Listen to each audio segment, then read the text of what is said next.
C'est pas une question de savoir est-ce que c'est beau, est-ce que c'est pas beau, j'aime, j'aime pas. C'est l'émotion. Voilà, notre Limousin, il est là.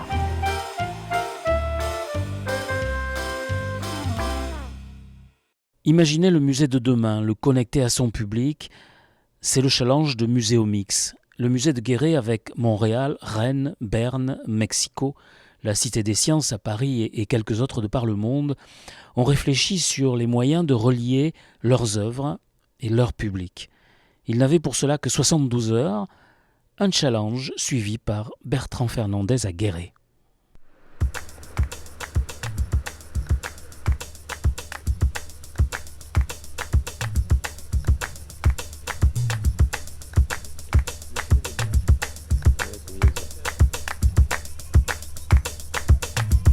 La 5e édition de Muséomix se tenait cette année du 6 au 9 novembre, un marathon créatif qui a eu lieu au même moment dans 10 musées, dont celui de Guéret. Donc on est connecté de façon simultanée avec le musée de Mexico, de Montréal, de Québec, également avec 2 musées en Suisse, en Belgique et à Roubaix également pour la France.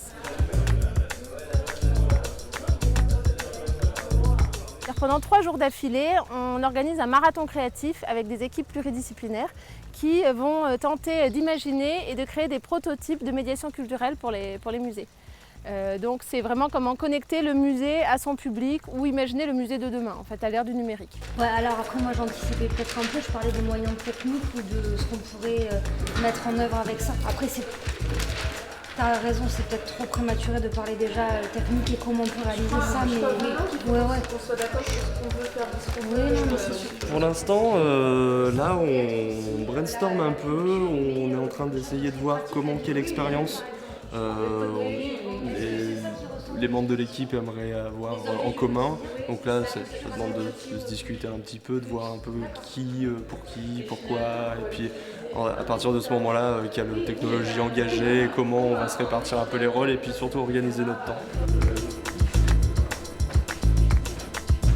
Ces équipes vont travailler pendant 3 jours d'affilée à réaliser donc, des prototypes, sachant qu'on met à leur disposition comme une espèce d'immense boîte à outils constituée d'un Fab Lab, d'un atelier de fabrication qui nous est prêté par la LENSA de Limoges, et de différents matériels, donc d'un tech shop avec du matériel informatique qui nous est prêté par Canopé, donc voilà, de tout un tas de choses en fait pour que ces équipes puissent créer sereinement et en même temps dans l'effervescence du contenu.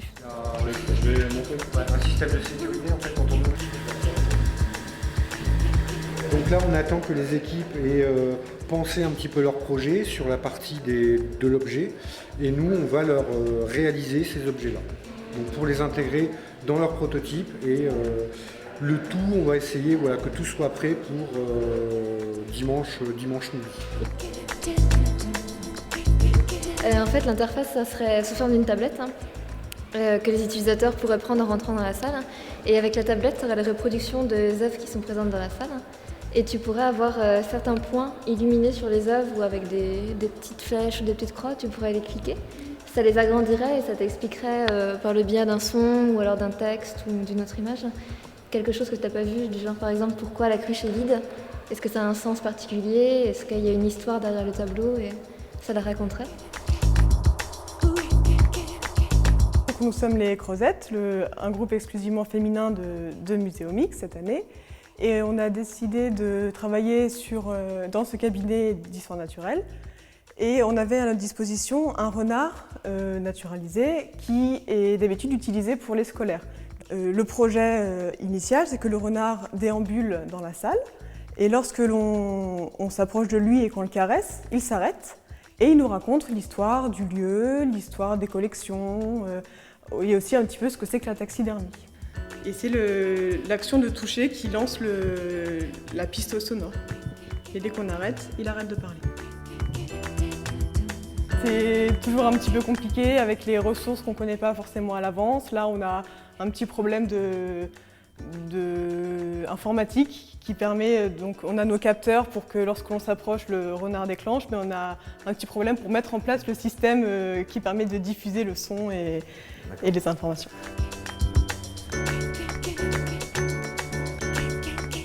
c'est vrai qu'on a une programmation annuelle, un rythme d'exposition, on s'inscrit dans une programmation nationale, mais là c'était l'occasion d'avoir vraiment quelque chose de très différent qui casse un petit peu les codes du musée tout en nous permettant d'avoir un réseau de partenaires beaucoup plus élargi, de créer des passerelles avec le numérique, avec les Fab Labs, aussi bien à Limoges qu'ailleurs. Il y a des associations creusoises bien sûr, des associations plus généralement du Limousin, beaucoup de partenaires, de prestataires intérieurs en fait, à la ville de Guéret et puis extérieurs qui ont rendu possible l'événement.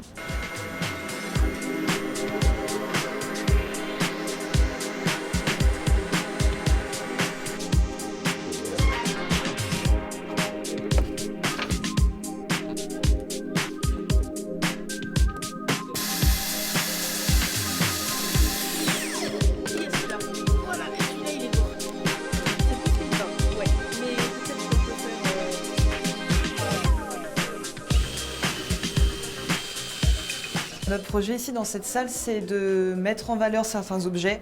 Il y en a énormément de plein d'époques, de plein de pays, des objets plutôt liés à la guerre, aux arts culinaires, aux arts religieux. Donc vraiment une pièce très très dense en termes de contenu. Et l'idée, c'est de créer un guide qui va mettre en valeur certains objets. Et vu que la salle traite de l'Asie, on a choisi d'utiliser un dragon qui va raconter à la première personne, voilà, qu'est-ce que je fais là ?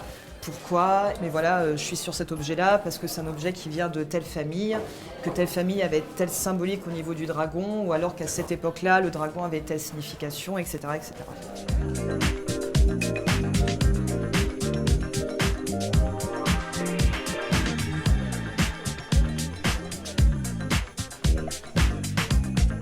Donc nous, le projet des cartonniers, en fait, c'est d'essayer de faire rentrer les gens qui se baladent dans le jardin du musée de Guéret à l'intérieur du musée.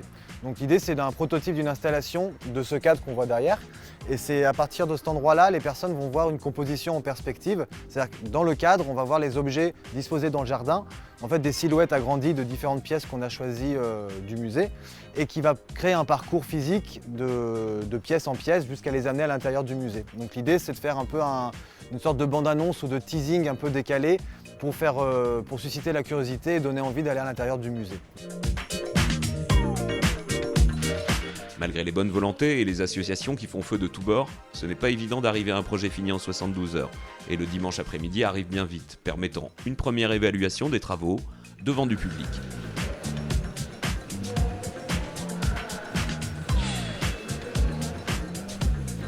Donc, ça s'appelle Museo Cluedo. Et c'est un prototype qui vous engage à suivre une sorte d'enquête criminelle en partant de Holofernes, derrière vous, et qui vous engage à suivre une enquête criminelle au fil des tableaux pour dénouer l'affaire et savoir qui est le meurtrier. Et Eugénie nous raconte donc son histoire d'impératrice en nous disant « mais je vais appeler mon mari Louis-Napoléon ». Et elle l'appelle, elle fait « Louis Napo, où êtes-vous ?» Et finalement, elle se rend compte que Louis Napo est parti chasser le zèbre. Donc elle nous indique où se trouve Louis Napo, qui est 4 tableaux plus loin, sur la droite, dans la forêt. Donc on se retrouve dans la forêt avec le zèbre.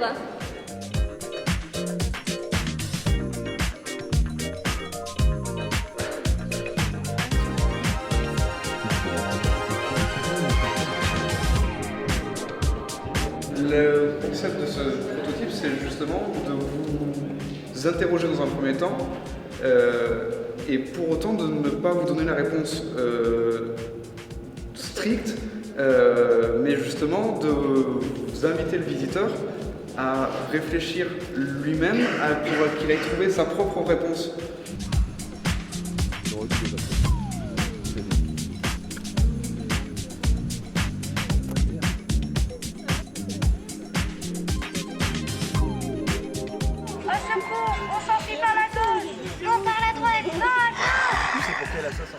Ouais, je crois que c'est des animaux empaillés. Oui. Ça fait... Ah, mais ils parlent en plus.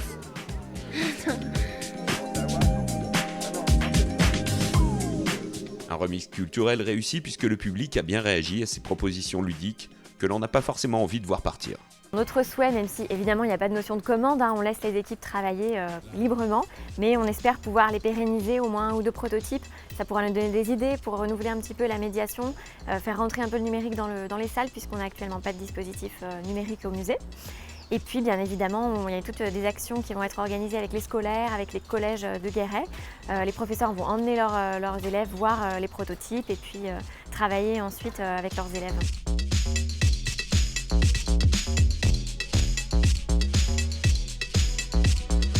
Tout le monde sur les marches, le long de la rambarde.